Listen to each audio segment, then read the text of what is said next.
আসসালামু আলাইকুম প্রিয় দর্শক, জানিয়ে দিব এখনকার আলোচিত সকল দেশীয় খবর। শুরুতেই জানিয়ে দেব সংবাদ শিরোনামগুলো। জামায়াতে কোনো রাজাকার ছিল না বলছেন মেজর আখতারুজ্জামান। আইন শৃঙ্খলার অবনতির কারণে মুসাব্বির হত্যাকাণ্ড বলছেন সাইফুল হক। এবং সর্বশেষ জানাবো হলফনামায় প্রার্থীর তথ্যে আস্থাহীনতার নেপথ্যে কি, এবং সর্বশেষ জানাবো মুন্সিগঞ্জের 2 দিনের রিমান্ডের শুটার ইয়াসিন। প্রিয় দর্শক, এতক্ষণ দেখছিলেন সংবাদ শিরোনামগুলো, এখন জানাবো বিস্তারিত খবর। জামায়াতে কোনো রাজাকার ছিল না বলছেন মেজর আখতারুজ্জামান। সদ্য জামায়াতে যোগদানকারী সাবেক বিএনপি নেতা মেজর আখতারুজ্জামান বলেছেন, রাজাকার মানে পাহারাদার। জামায়াতে ইসলামীতে কোনো রাজাকার ছিল না। মুক্তিযুদ্ধের পর সব রাজাকারকে পাকিস্তানে নিয়ে যাওয়া হয়েছে, সেখানে জামায়াতে কেউ যায়নি। বৃহস্পতিবার বিকেলে নাটোরে বাংলাদেশ জামায়াত ইসলামীর নতুন রুকনদের শপথ অনুষ্ঠানে তিনি এসব কথা বলেন। শহরের বড় হরিশপুর দলীয় কার্যালয়ে অনুষ্ঠিত এই শপথ অনুষ্ঠানে সভাপতিত্ব করেন জেলা জামায়াতের আমির ড মীর নুরুল ইসলাম। এই সময় জেলা জামায়াতের সেক্রেটারি সাদিকুর রহমান, সহকারী সেক্রেটারি আতিকুল ইসলাম রাসেল সহ অন্যান্য নেতারা উপস্থিত ছিলেন। অনুষ্ঠানে নারীসহ 117 জন রুকন শপথ গ্রহণ করেন। আইন শৃঙ্খলার অবনতির কারণে মুসাব্বির হত্যাকাণ্ড বলছেন সাইফুল হক। স্বেচ্ছাসেবক দলের ঢাকা মহানগর উত্তরের সাবেক সাধারণ সম্পাদক আজিজুর রহমান মুসাব্বিরকে গুলি করে হত্যার ঘটনায় তীব্র নিন্দা ও প্রতিবাদ জানিয়েছে বিপ্লবী ওয়ার্কার্স পার্টির সাধারণ সম্পাদক সাইফুল হক। তিনি বলেন, সন্ত্রাসীরা যেভাবে গুলি করে হত্যা করে নির্বিঘ্নে চলে গেল ও জনগণের সামনে দিয়ে পালিয়ে গেল তা অবিশ্বাস্য ঘটনা। এটা দেশের আইন শৃঙ্খলা পরিস্থিতি গুরুতর অবনতির ইঙ্গিত দেয়। মাস ঘুরতে না ঘুরতে আবারও রাজধানীর বুকে এমন দুঃসাহসিক ঘটনা প্রমাণ করে যে দেশের বর্তমান স্বরাষ্ট্র উপদেষ্টা আগের ঘটনা থেকে কোনো শিক্ষা গ্রহণ করেননি। তিনি বলেন, মাসখানেক পর জাতীয় সংসদ নির্বাচন। এই মুহূর্তে এই ধরনের হত্যাকাণ্ডের ঘটনা নির্বাচন প্রার্থী, ভোটার ও জনগণের মধ্যে গভীর উদ্বেগ উৎকণ্ঠার জন্ম দিয়েছে। এই ধরনের ঘটনা নিয়ন্ত্রণ করা না গেলে আগামী নির্বাচনে মানুষ স্বস্তিতে ও নিরাপদে ভোট দিতে পারবে কিনা সে ব্যাপারে গভীর সন্দেহ রয়েছে। ঢাকা 12 আসনের সংসদ সদস্য প্রার্থী সাইফুল হক বলেন, হত্যাকারী যে বা যারা হোক না কেন, সরকার দ্রুত পদক্ষেপ নিয়ে হত্যাকারীদের গ্রেফতার করে আইনের আওতায় আনতে হবে। দোষীদের দৃষ্টান্তমূলক শাস্তি নিশ্চিত করতে হবে। নিহত মুসাব্বিরের শোক সন্তপ্ত পরিবারের প্রতি গভীর সমবেদনা জ্ঞাপন করেন তিনি। উল্লেখ্য, রাজধানীর কারওয়ান বাজারে আম্বরশাহী মসজিদে মরহুম আজিজুর রহমান মুসাব্বিরের জানাজায় অংশগ্রহণ করেন সাইফুল হক। হলফনামায় প্রার্থীর তথ্যে আস্থাহীনতার নেপথ্যে কি? দেশের অন্যতম শীর্ষ একজন ধনীর ছেলে নির্বাচনে হলফনামায় দেখিয়েছেন তার কোনো জমি, বাড়ি বা অ্যাপার্টমেন্ট নেই। তার স্ত্রীর আছে 120 ভরি স্বর্ণ, এছাড়া 10,000 টাকার অলংকার ও 5,000 টাকার আসবাবপত্র রয়েছে তার। আরেকজন প্রার্থী স্ত্রীর নামে 187 ভরি স্বর্ণালংকার রয়েছে বলে হলফনামায় উল্লেখ করেন। তিনি নিজের ব্যাংক অ্যাকাউন্টে জমা দেখিয়েছেন মাত্র 1,176 টাকা। এমন সম্পদ বিবরণী দেখে যে কারো খটকা লাগতে পারে। তার মতো অনেকেই এমন সব তথ্য দিয়েছেন যা সাধারণ জনগণের কাছে বিশেষ গ্রহণযোগ্য মনে হয়নি। জানিয়ে তৈরি হয়েছে আলোচনা সমালোচনা। দেশের রাজনীতির হাল যাদের হাতে থাকবে তাদের এমন সম্পদ বিবরণীর রহস্য কি, সেটা নিয়ে রয়েছে নানান প্রশ্ন। নির্বাচন কমিশনই বা কিভাবে যাচাই বাছাই করে, কিংবা আদরগুলোর সত্যতা যাচাই করে কিনা, সেটা অনেকটা অজানা সাধারণ মানুষের কাছে।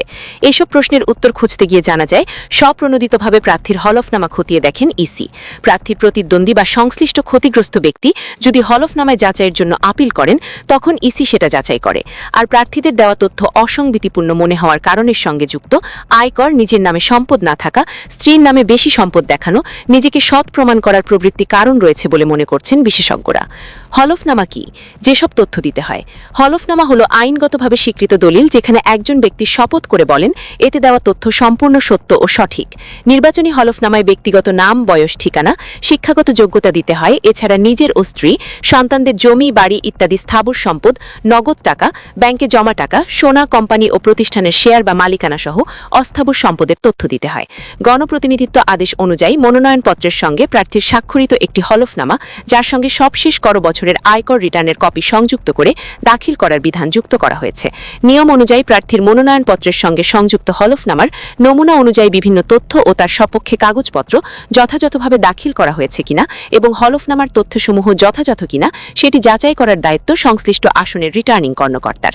এক্ষেত্রে হলফনামায় দেওয়া তথ্যের সত্যতা যাচাই করতে বিভিন্ন সরকারি সংস্থার সহায়তা দেওয়া হয়। প্রার্থীর সম্পদের বিবরণী ঠিক আছে কিনা এটা নির্বাচন কমিশনের অডিট করা দরকার, কিন্তু তারা প্রার্থীর সম্পদ অডিট করে না বলে অভিযোগ সংশ্লিষ্টদের। কিন্তু তারা প্রার্থীর সম্পদ অডিট করে না বলে অভিযোগ সংশ্লিষ্টদের।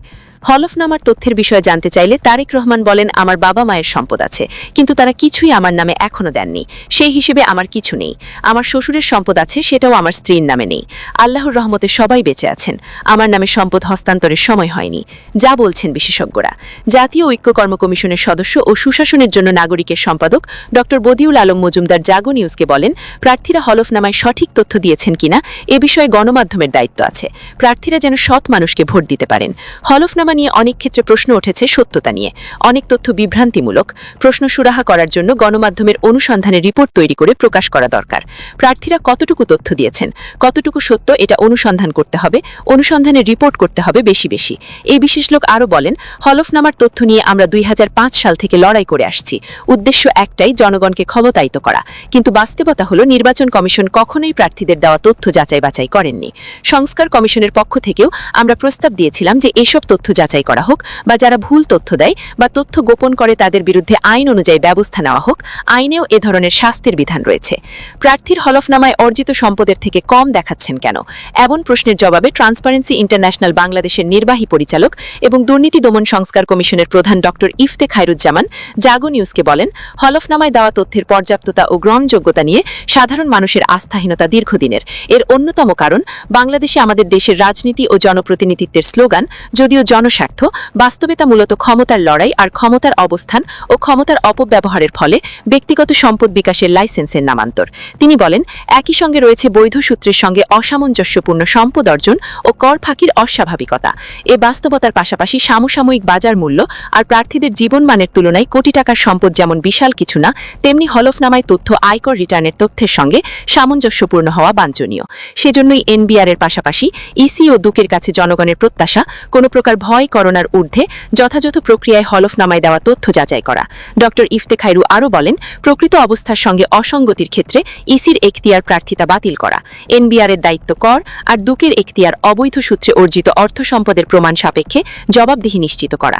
এই নজরদারি প্রতিষ্ঠানগুলো নিজস্ব অবস্থানের পাশাপাশি পারস্পরিক সমন্বয়ের মাধ্যমে দায়িত্ব পালন করতে পারলে রাজনৈতিক চর্চায় ইতিবাচক পরিবর্তনে ভূমিকা রাখতে পারে, যা বলছেন ইসি সংশ্লিষ্টরা।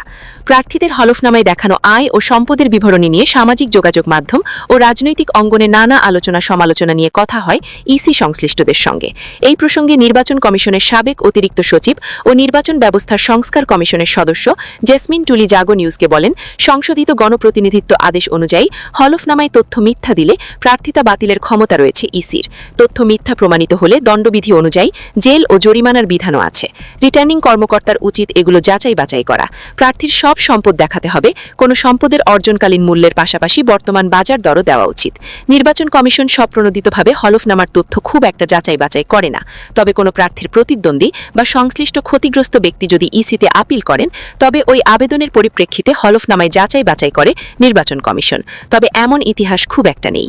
এ বিষয়ে জানতে চাইলে নির্বাচন কমিশনার মোহাম্মদ আনোয়ারুল ইসলাম সরকার বলেন, প্রার্থীর হলফনামা ইসি স্বপ্রণোদিতভাবে যাচাই করে না। তবে প্রার্থীর প্রতিদ্বন্দ্বিতা বা সংশ্লিষ্ট ক্ষতিগ্রস্ত ব্যক্তি যদি হলফনামায় যাচাইয়ের জন্য আপিল করেন, তখন আমরা যাচাই করি। হলফনামায় কেউ যাচাই বাছাই করার চ্যালেঞ্জ করলে আমরা যাচাই করি। প্রিয় দর্শক, এই ছিল এখনকার গুরুত্বপূর্ণ নিউজ। আরও গুরুত্বপূর্ণ নিউজ নিয়ে ফিরছি কিছুক্ষণের মধ্যে। নিউজগুলো সবার আগে দেখার জন্য এই চ্যানেলটি সাবস্ক্রাইব করে আমাদের সাথে থাকুন। ধন্যবাদ।